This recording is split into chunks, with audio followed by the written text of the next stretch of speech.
everyone. I want to first thank you for being such an active member of Corpus Christi University Parish, and in a special way for your commitment to liturgical ministry here at Corpus Christi. We're filming these for some trainings we're doing in the different liturgical ministries: ushers, mass coordinators, extraordinary ministers of Holy Communion servers, and lectors, and just a kind of refreshment course in a certain sense. I've been here a number of years, and just sort of some things I've observed, but also kind of refreshing, and a few minor changes in each of the ministries. And so, again, first of all, thank you for your commitment to serve in these liturgical ministries.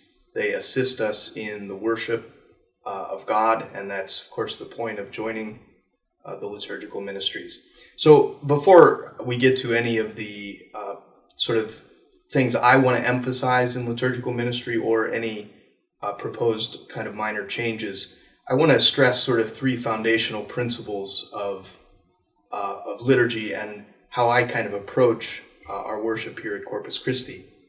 The first is that as the Second Vatican Council taught, the Mass and the liturgy are the source and summit of the Christian life. That what we encounter here every Sunday, every Saturday night and every Sunday is of the utmost importance to our faith, to the building up of our faith.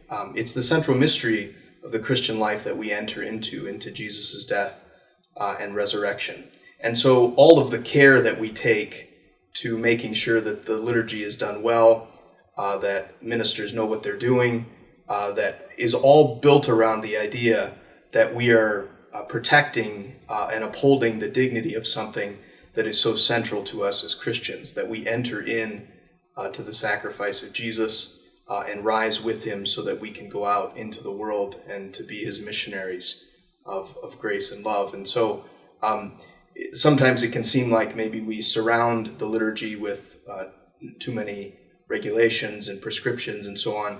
But the truth is we protect with norms those things which we find particularly worthy of dignity. And so that is one of the reasons that we're so attentive here and at other parishes to the liturgy. The second foundational principle I'd like to suggest is that we don't create the liturgy creates us. It's something that we sort of recognize that we are inheritors of a Christian tradition of worship that is virtually 2,000 years old. Christian worship has looked very similar from the very beginning. It was basically an adaptation of two things within the Jewish tradition, which was the first part, the synagogue service, which is sort of absorbed into the liturgy of the Word, and then the second, which is the Passover meal, which becomes the sort of ancient origin of the liturgy of the Eucharist. And so the earliest origins we have of Christian worship has this twofold structure of the liturgy of the Word, of hearing of God's love story towards us, and then transitioning into taking part in and receiving the one Passover lamb who is Jesus. And so that central structure has been really present in Christian liturgy from the very beginning. We inherit that structure. And so in a certain sense, we have to be careful within the liturgy that we're not creating it as we want it to be, that we inherit a tradition, that the liturgy transforms us as we embark on that ancient structure of Christian worship, that twofold movement of the liturgy of the Word and of the liturgy of the Eucharist. The third thing I would say as a kind of foundation for liturgical ministry is that our role as liturgical ministers is one of prayer, not of performance.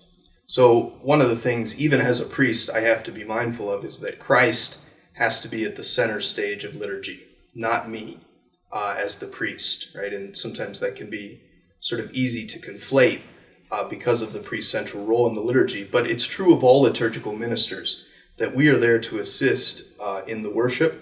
We're not there to take sort of center stage, that we are to aid the prayer not to distract people from encountering Christ in the liturgy.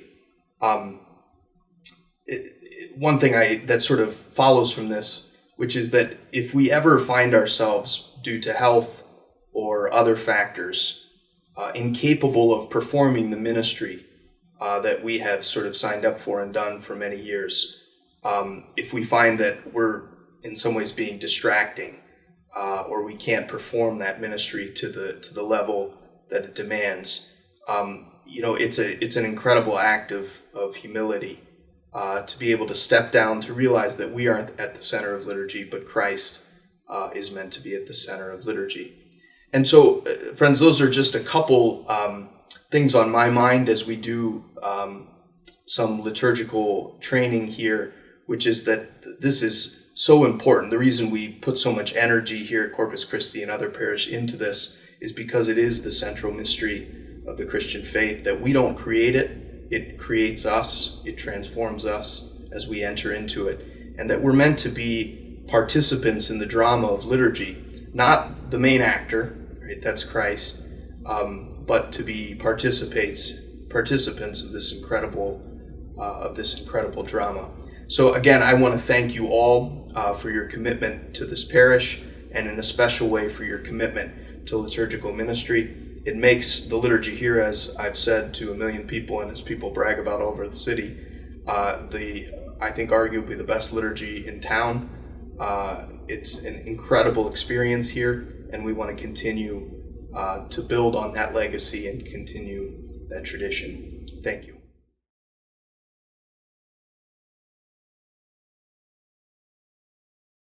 First of all, I want to thank all of our altar servers for making this commitment to Corpus Christi to be an active participant in the liturgy.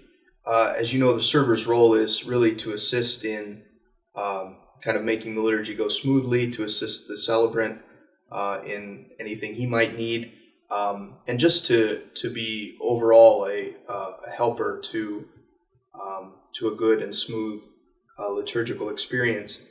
Just a couple things to emphasize or to restate or to refresh in terms of the role of the altar server. In the opening procession, I'm just going to encourage you to drift to the side where the cross is placed. So you may have noticed Pam, who does the liturgical decorating here, will place the cross, the processional cross, in different places throughout the liturgical year. And what I would say is, if the cross is on the right-hand side of the altar as we come forward, then I would split to the right side. If the cross is on the left side of the altar, I would split to the left side. And then you're going to wait for the deacon or the lector to place the book on the altar, come back to their place, we'll all bow together. Since you're holding the cross, you don't really have to bow, though you could feel free to do it just a little head bow if you'd like, but if you're carrying something, that's not a necessity.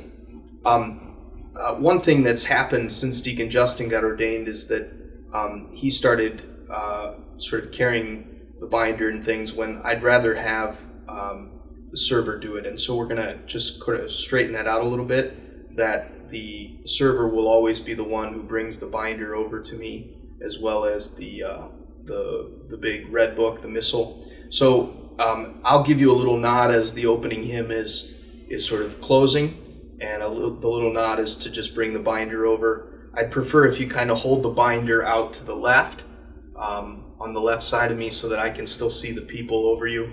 I'm not a very tall person, and so if you're a big server, I can't see the people if you're standing in front of me. So if you could kind of hold the binder off to the side for the opening rites. Again, you would bring the binder over for the petitions. So again, you'll do this instead of Deacon Justin. So toward the end of the creed, I would give you kind of, again, a little nod, and you'd bring the binder over for my introductory prayer to the petitions. As you set up the altar at the presentation of the gifts, the missal kind of goes to the left side, and we'll walk through all this in the practical piece. The cups, the tray of cups go on the left, the tray of bowls on the right, and the main chalice off to the right. So when you're receiving the gifts, you will always receive the cruet of the container of water and wine. Near the deacon will always have the bowl. You'll take those and sort of stand to the side of the altar and kind of leave some room for the deacon to get by, and then he will take both of those from you, fill up the main chalice, return them both to you, and when you have both the water and wine in your hands, you can go back to the credence table, and then you'll bring up the things necessary for the hand washing, so the bowl and the other cruet of water and the towel. After the hand washing, you're seated for the rest of the Mass.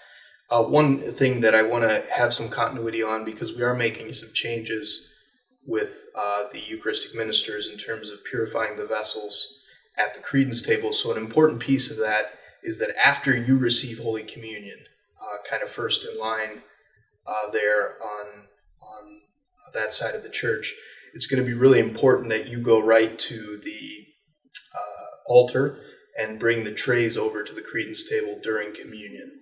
So sometimes we wait till the end right now, but it's going to be very important because the Eucharistic ministers are going to be instructed to set their vessels on the trays so that it's easier for the Mass coordinator to bring everything back after Mass.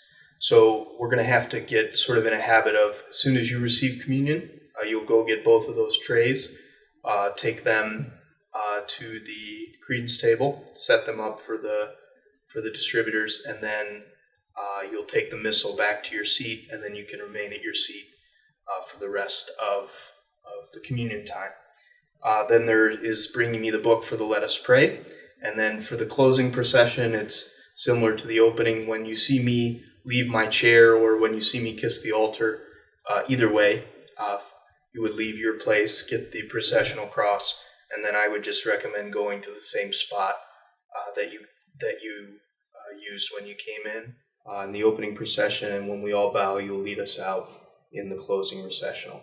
I want to thank all of you again for being altar servers here at Corpus Christi. You make this an incredible liturgical experience for all who come here. Thank you.